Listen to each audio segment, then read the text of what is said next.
काशिफ साहब ने भी ज्वाइन किया। काशिफ साहब, thank you so much for your time. Sir, satisfied और डिसअपॉइंटेड, मैं क्या पूछूं आपसे इस बजट के वाले से? नहीं, आप बिल्कुल डिसअपॉइंट ना हो, always be have a good hope, और हमें अच्छी उम्मीद रखनी चाहिए है कि अच्छा होगा इंशाल्लाह। देखिए, बात ये है कि अभी आप जाहिद भाई से सवाल ये कर रहे थे कि इसमें गवर्नमेंट ने कोई ऐसी चीज नहीं रखी। मुझे ये बताइए कि गवर्नमेंट ऐसी चीज क्यों रखे बीच में? क्या कानून क्लियर नहीं है? क्या हमें नहीं पता कि 114 सेक्शन के तहत, और जब हम बार बार ये बात करते हैं कि हर पाकिस्तानी को अपनी इनकम टैक्स की रिटर्न को फाइल करना चाहिए, चाहे उसकी इनकम टैक्सेबल है चाहे उसकी इनकम टैक्सेबल नहीं है, नॉन टैक्सेबल है। बिल्कुल बिल्कुल बिल्कुल सही ये बात है। आपके अपने फायदे की बात है। देखिए, अब तो सर जुर्माना होगा ना? अब तो मैंने सुना है योमिया जुर्माना होगा अगर आप टैक्स रिटर्न फाइल नहीं करें। बात ये समझने वाली है कि अगर एक फाइलर है और वो अपनी रिटर्न जमा नहीं कराता, उसे टैक्स की रिटर्न ना फाइल करने का जुर्माना होगा। लेकिन जो नॉन फाइलर होगा, अगर वो एक्सपेंडिचर्स करेगा और अगर वो ऑडिट में आ जाता है, अगर वो इंक्वायरी में आ जाता है, तो उसे इस बात को जस्टिफाई करना होगा कि अगर उसने कोई गाड़ी खरीदी है, उसने घर खरीदा है, उसने अगर कोई फॉरेन ट्रैवलिंग की है और वो उसकी डिक्लेयर्ड इनकम नहीं थी, उसने वहां से की है, तो उसे उसकी जस्टिफिकेशन देनी होगी। और उस पे 29% तो टैक्स एक है और 29% टैक्स पेनल्टी है। देखिए, हुकूमत की वीकनेस कहां पर है? हुकूमत की वीकनेस यहाँ है कि जिस शख्स का डाटा गवर्नमेंट के पास है, गवर्नमेंट एक दफा उसे बताए तो सही कि भाई तुम्हारा डाटा मेरे पास है।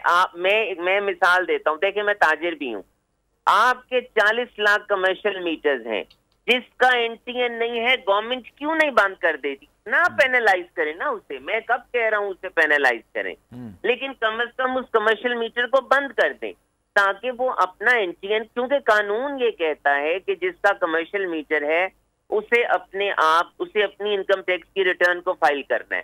तो ये देखें, ये हुकूमत का काम। ये बात आपने बिल्कुल दुरुस्त की काशिफ साहब, लेकिन हमारे यहाँ एक आम इंसान ना बैंक अकाउंट खुलवाने के लिए जाता है ना, तो फिर वो कान को हाथ लगा लेता है और कहता है कि यार मैं ठीक है कैश में डीलिंग कर लूंगा, इतने सवाल जवाब इतने हमारे पास। अब आप टैक्स रिटर्न फाइल करने को कह रहे हैं सर? एक आम इंसान से पूछें कि बिना किसी एजेंट और बिना किसी वकील के आप टैक्स रिटर्न फाइल कर सकते हैं? मेरा देखिए, मैं बिल्कुल एक सवाल मैं पूछ लूं सर? हुकुम सर, साहब से एक सवाल मैं पूछूं जाहिद साहब। देखें काशिफ साहब, बात यह है कि देखें लॉज तो ऑलरेडी मौजूद हैं, और वो लॉज जो है वो टोटल फेलियर हैं जो हमारे पिछले लॉज हमारे सामने आए हैं।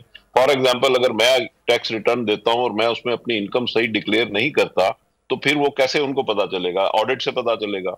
जब ऑडिट में जाएंगे तो वो फिर आपको पता है कि उसमें ऑडिट के जो मामलात होते हैं और उसमें किस तरीके से चीजें हैंडल होती हैं। मैं यहाँ पर ये जो चीजें हैं ये बड़े क्रॉनिक इश्यूज हैं। नहीं कर रहा, देखिए मैं बहस ये नहीं कर रहा, मैं बात फर्क कर रहा हूँ। मैं बात ये कर रहा हूं कि अगर आप अपनी इनकम को जस्टिफाई नहीं करेंगे, अगर आप अपनी रिटर्न को नहीं फाइल करेंगे, तो आप कोई ऐसा एक्सपेंडिचर नहीं कर सकते। मिसाल के तौर पे गवर्नमेंट को क्या करना चाहिए? कानून ये कहता है कि 1000 सीसी से ज्यादा की जो गाड़ी खरीदेगा उसे अपनी इनकम टैक्स की रिटर्न फाइल करनी होगी। ऐसी तमाम कंपनियां जो 1000 सीसी से ज्यादा की गाड़ी देते हैं, उसकी जस्टिफिकेशन ले ले कि ये गाड़ियां किसको बेची हैं।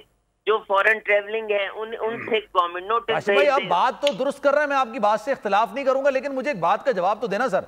ये हमारे यहाँ जो टैक्स अचीवमेंट होती है, ये टैक्स को जो कलेक्शन होती है, वो मेजॉरिटी तो विदहोल्डिंग टैक्स से है, इनडायरेक्ट टैक्स से है। तो सर हमारे पास जो इदारा है टैक्स को कलेक्ट करने का, उसकी क्रेडिबिलिटी कहाँ है फिर? देखिए, 80% तो विदहोल्डिंग टैक्स पे आता है। एग्जैक्टली 80% तो आपका विदहोल्डिंग टैक्स पे आता है सर। नहीं, आप सब बातें ठीक कर रहे हैं। मैं सिर्फ ये कह, मुझे अपना सोचना है, आपको आपका सोचना है। अगर आप एज अ सैलरीड पर्सन जो अदलो इंसाफ की बात सब करते हैं, पर हकीकत में सच के साथ निडर होके खड़े रहने की जुर्रत नजर नहीं आती। बोल ने तश्कील दी 10 कोर्ट रिपोर्टर्स की टीम, जो केस की बेस तक जा पहुंचे। पैनल पे सफे अव्वल के legal experts, court round up Neelam Arshad के साथ, सिर्फ बोल पे। सब्सक्राइब करें और बेल दबाएं ताकि कोई खबर रह न जाए।